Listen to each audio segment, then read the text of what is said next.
So, in this segment, we're going to cover the stay. The stay is an essential exercise and it's taught in many steps. And a good stay is taught over a long period of time.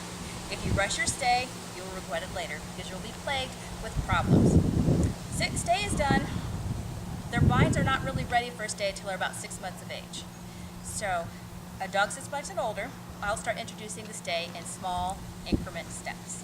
Stay set of criteria is you only get to move your head and your tail. Any other part of your body that moves, you are not doing a stay, and I will have to correct it, help it at this phase, because we're in the teaching, motivational phase of training. So I've got my dog here, and I want him to sit nice and square, feet straight, parallel, and his rear right up under his body. I have my leash. Stay is done on leash for a really long period of time, as well as the proofing phase is done on leash initially. I'm not going to be in a big hurry to get across the room for my dog.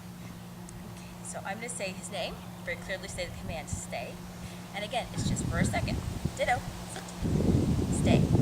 I may come in front, and come back. And I'm going to reward that. That was really good. And then I'm going to build distance over time. He actually has a good stay, so stay. But again, I'm on leash. I may come over here and come back. But again, very short periods of time, I have control. Should he break his stay? So I get a break. So he's been well proved. Should he break his stay, I'm simply going to step in, pull up, and sit him quickly. The sooner you react, the better the help is. Should he get up? Sit. Up, sit. Boy, sit. That's a good sit. Good boy. And before I take major distance, I want to be able to go anywhere around him with my leash. Stay. Good boy. And he must hold the stay. Good. And in this phase, I'm ready for him to break. So I want to keep my tension, my leash a little bit of slack, but ready to be able to step in and help him if he needs it. And then gradually you're going to add a little bit of distance, but again, you're on leash. Your 6-foot leash is really good for this part because you really want to have it solid before you go off. If you go off leash, you tell him to stay, and you go off leash and he breaks, you have just lost any ability to correct it because you're across the room. So we don't want to teach him it's okay to break a stay.